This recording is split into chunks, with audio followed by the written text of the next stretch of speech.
Hello दोस्तों, कैसे हैं आप। दोस्तों मैं सुजीत सानी फिर से वेलकम करता हूं आपका हमारी इंग्लिश स्पीकिंग कोर्स के अंदर। और दोस्तों मैंने जो लास्ट टॉपिक आपको पढ़ाया था, आज हम उसी टॉपिक को आगे कंटिन्यू करेंगे। लेकिन उससे पहले मैं आपको एक छोटा सा इंग्लिश का एक बहुत ही इंपॉर्टेंट छोटा सा टॉपिक पढ़ाना चाहता हूं, जिसको आपको समझना बहुत ज़्यादा ज़रूरी है, क्योंकि ये टॉपिक ऐसा है जो बहुत ज़्यादा इस्तेमाल होता है। चलिए दोस्तों शुरू करते हैं। दोस्तों कई बार लोगों के मुंह से आपने कुछ सेंटेंस सुने होंगे, कुछ इस तरीके से सेंटेंस सुने होंगे कि कई बार लोग बोलते हैं यार सुन के अच्छा लगा। मतलब कोई भी ऐसा मोमेंट जब कोई बात सुनकर हमें अच्छी लगती है तो हम अक्सर हिंदी में बोलते हैं सुनकर अच्छा लगा। लेकिन दोस्तों अगर इंग्लिश में बोलना हो कि मुझे कोई बात सुनकर अच्छी लगी, अगर मुझे बताना है, तो उसको बताने के लिए हम बोलते हैं इट साउंड्स, और यहां पे हम लगा देंगे गुड। मतलब ऐसी कोई भी बात दोस्तों, जो बात आपको सुनकर अच्छी लगती है और आप बताना चाहते हैं कि ये बात सुनकर आपको खुशी हुई या अच्छा लगा, तो हम वहां पे बोलेंगे इट साउंड्स गुड। एक बार आप भी बोलिए अपनी तरफ से इट साउंड्स गुड। लेकिन अगर कोई बात सुन के हमें बुरा लगता है, हमें अच्छा नहीं लगता है, तो हम वहां पे लगा देते हैं, बस हमें क्या करना है, यहाँ पे बैड लगा देना है, तो हमारे सेंटेंस बन जाता है इट साउंड्स बैड। और अगर हमें कोई बात सुनकर दुख हो, मतलब लाइक कोई इंसान गुजर गया है, या कोई ऐसी बात कि भाई कोई इंसान फेल हो गया है एग्जाम में, तो कई बार हमें कुछ बातें सुन के दुख होता है, और ऐसी सिचुएशन में हम बोलते हैं इट साउंड्स सैड। और अगर कभी कोई बात सुनकर आपको बहुत ज्यादा खुशी होती है, तो वहां पर हम बोलेंगे, आप वहां पर कुछ भी लगा सकते हैं, ऑसम लगा सकते हैं, सुपर्ब लगा सकते हैं, फैंटास्टिक लगा सकते हैं। और इसी तरीके से जब कोई बात सुनकर आपको टेस्टी से लगे, या मतलब कोई बात अगर खाने पीने की लोग करते हैं और आप बताना चाहते हैं यार सुनकर बड़ा स्वादिष्ट लगा, तो ऐसी सिचुएशन में हम यहां लगा देंगे टेस्टी। सेम वैसे अगर कोई बात सुनकर आपको डर लगे, कई बार होता है ना कि किसी ने स्टोरी सुनाई, हॉरर स्टोरी सुना दी, और आप बोलना चाहते हैं कि यार सुनकर बड़ा डर लगा, तो इट साउंड्स हॉरर। दोस्तों ऐसे ही कोई भी वर्ड आप यहां पर लगाइए और आप अपना सेंटेंस बना सकते हैं, और आप बता सकते हैं कि सुनकर आपको वो बात कैसी लगी। तो दोस्तों एक छोटा सा टॉपिक था, आप इसको अपनी डेली लाइफ में यूज कीजिए। जब भी कोई बात सुन के आपको ऐसी अच्छी लगे, बुरी लगे, कुछ भी लगे, आप इन सेंटेंसेस को बोलिए। चलिए अब हम चलते हैं हमारे आगे टॉपिक के ऊपर। तो दोस्तों अब जो हमारा टॉपिक आ गया है, ये वही टॉपिक है जो हमने लास्ट टाइम हमारी फर्स्ट क्लास के अंदर करा था। हमारी फर्स्ट टॉपिक के फर्स्ट पार्ट और सेकंड पार्ट में हमने ये क्लास करी थी, और अब हम इसी टॉपिक को कंटिन्यू करने वाले हैं। दोस्तों मैंने वहां पर जब आपको बताया था, तो मैंने आपको ये बताया था कि अगर मैं कोई भी काम कर रहा हूं, तो उस काम को बताने के लिए हम बोलते हैं I am verb plus ING. Verb की यहाँ पे फर्स्ट फॉर्म आपको लगानी होती है। अगर मुझे बोलना है मैं नाच रहा हूँ, आई एम डांसिंग, मैं पढ़ा रहा हूँ, आई एम टीचिंग, मैं लड़ रहा हूँ, आई एम फाइटिंग, मैं मार्केट जा रहा हूँ, I am going to market. मैंने ये आपको वहां पर पढ़ाया था। अगर आपने वो क्लास अटेंड नहीं करी है, तो मैं आपसे यही बोलना चाहूंगा कि आप उस क्लास को पहले अटेंड करें, ताकि ये टॉपिक आपको प्रॉपरली समझ में आए। चलिए दोस्तों आगे चलते हैं। उसके बाद अगर मुझे मना करना है कि मैं ये काम नहीं कर रहा हूं, तो मैंने आपको बताया था कि मना करने के लिए हम नॉट लगाते हैं, जो हमारा हेल्पिंग वर्ब के साथ आता है। और हेल्पिंग वर्ब हमारे पास यहाँ पे एम है, और एम के साथ हम नॉट लगा देते हैं। एम से पहले हमारा आई आ जाता है, और उसके बाद वर्ब की फर्स्ट फॉर्म प्लस आईएनजी। मैं लड़ाई नहीं कर रहा हूं, आई एम नॉट फाइटिंग। मैं मार्केट नहीं जा रहा हूं, I am not going to market. मैं पढ़ा नहीं रहा हूं, आई एम नॉट टीचिंग। मैं खेल नहीं रहा हूं, आई एम नॉट प्लेइंग। ऐसी सेंटेंस आप बना सकते हैं। फिर मैंने आपको बताया था, जब हम क्वेश्चन करते हैं, हम सामने वाले से पूछते हैं, तो हमारे जो हेल्पिंग वर्ब है, हमारे फर्स्ट सेकंड और थर्ड पर्सन के साथ में जो हमारा हेल्पिंग वर्ब होता है, हम उस हेल्पिंग वर्ब को ही आगे लेकर आ जाते हैं और हमारे सेंटेंस बन जाते हैं। तो जो मैंने आपको लास्ट हमारे टॉपिक में पढ़ाया था, उसी को मैं रिवाइज कर रहा हूं कि हम वहां पे हमने जो क्वेश्चन बनाया था कुछ इस तरीके से बनाया था, आर यू और वर्ब की फर्स्ट फॉर्म प्लस आईएनजी, कि अगर मुझे पूछना है कि आप डांस कर रहे हैं, सो आर यू डांसिंग। अगर आप जवाब देंगे तो आप बोलेंगे आई एम डांसिंग, या फिर आप मना कर देंगे आई एम नॉट डांसिंग। अगर आपको बोलना है, अगर मैं पूछता हूं आपसे कि क्या आप मार्केट जा रहे हैं, are you going to market. अगर आप जा रहे हैं तो I am going to market, अगर आप नहीं जा रहे हैं I am not going to market. तो ये मैंने आपको लास्ट टाइम टॉपिक में पढ़ाया था, लेकिन मैंने आपको बताया था कि हम नेक्स्ट क्लास में करेंगे थर्ड पर्सन के लिए।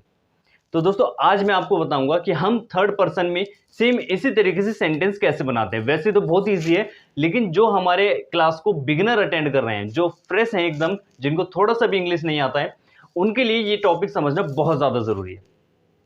चलिए दोस्तों, तो मैंने आपको बताया कि थर्ड पर्सन को, जो मैंने लास्ट टॉपिक में आपको बताया था, थर्ड पर्सन अगर लड़का है तो हम बोलते हैं वहां पे ही, लड़की है तो शी।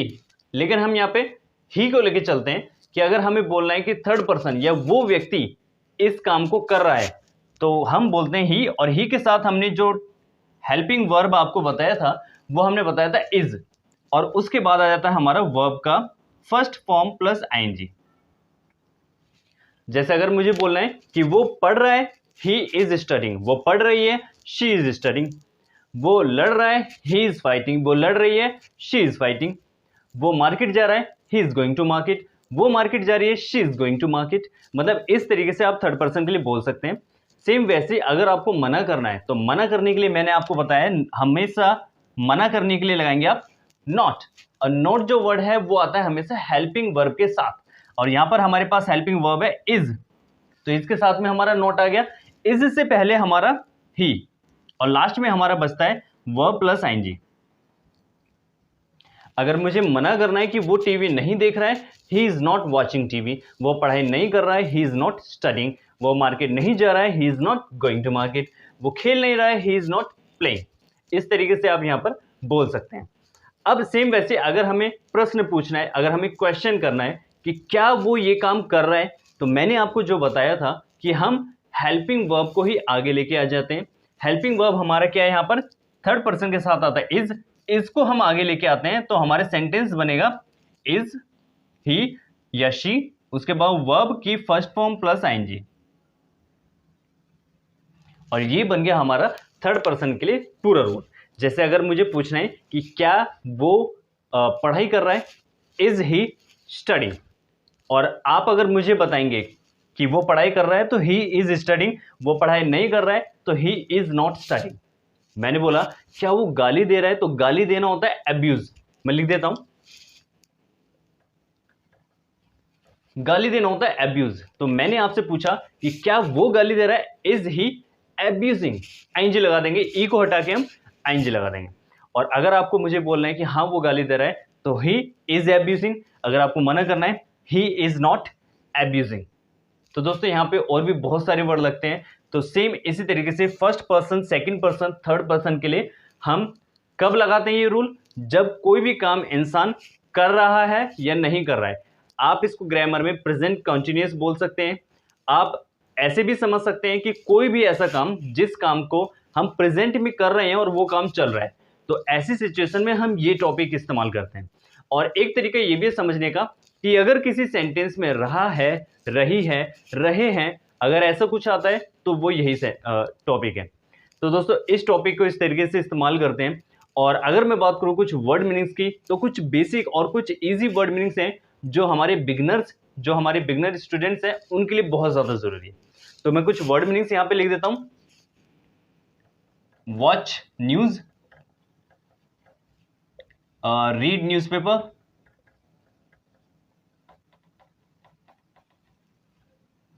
इसके अलावा टेल अ लाई, झूठ बोलना, कम लेट, देर से आना,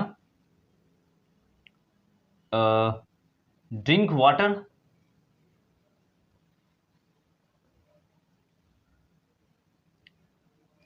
ईट बर्गर,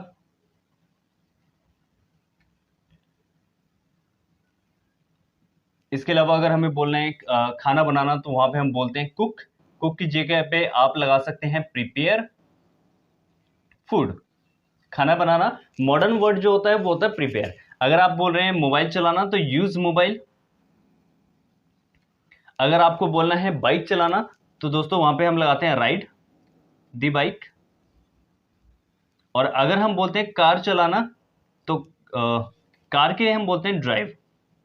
मैं भी एक्सप्लेन कर देता हूं, ड्राइव द कार। अब मैं इन दोनों के बीच में डिफरेंस एक बार आपको बता देता हूं दोस्तों।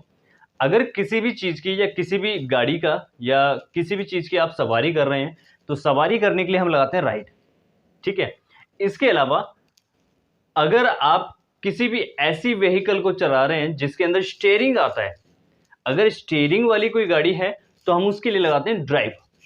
अगर आप कार चला रहे हैं, ट्रक चला रहे हैं, आप टेम्पो चला रहे हैं, अगर उसके अंदर स्टीयरिंग है तो आप लगाएंगे ड्राइव। अगर उसके अंदर स्टीयरिंग नहीं है, उसके अंदर हैंडल है, तो आप वहां पर लगाएंगे राइड। तो हैंडल वाली चीजों को चलाने के लिए या किसी गाड़ी की सवारी करने के लिए राइड, और स्टीयरिंग चलाना, स्टीयरिंग पकड़ के गाड़ी को चलाना तो ड्राइव। लेकिन दोस्तों एक मेट्रो होता है, तो मेट्रो के अंदर हम लगाएंगे ऑपरेट, क्योंकि उसके अंदर दोनों ही नहीं होता है। एक ट्रेन होती है, तो दोस्तों ट्रेन के लिए भी हम लगाएंगे ऑपरेट, क्योंकि वहां पर न हैंडल होता है न स्टीयरिंग होता है, वहां पूरा कंट्रोल सिस्टम के तरीके से होता है। तो दोस्तों इन वर्ड मीनिंग्स को आप यहां पर लगा के आप अपनी प्रैक्टिस के लिए होमवर्क करें घर पे। और जब अगर आप होमवर्क करते हैं और अगर आपके होमवर्क करने में कोई भी परेशानी आपको आती है, तो आप हमारी वीडियो के नीचे कमेंट करें, हमसे पूछें, हम आपको बताएंगे कि आप किस तरीके से इसको सही कर सकते हैं। दोस्तों अभी भी मैं आपको बोल रहा हूं, अगर आपने हमारे इस चैनल को सब्सक्राइब नहीं करा है तो चैनल को सब्सक्राइब कीजिए, और ये जो हमारा फ्री कोर्स चल रहा है इस कोर्स को ज्वाइन कीजिए। जय हिंद दोस्तों, जय हिंद।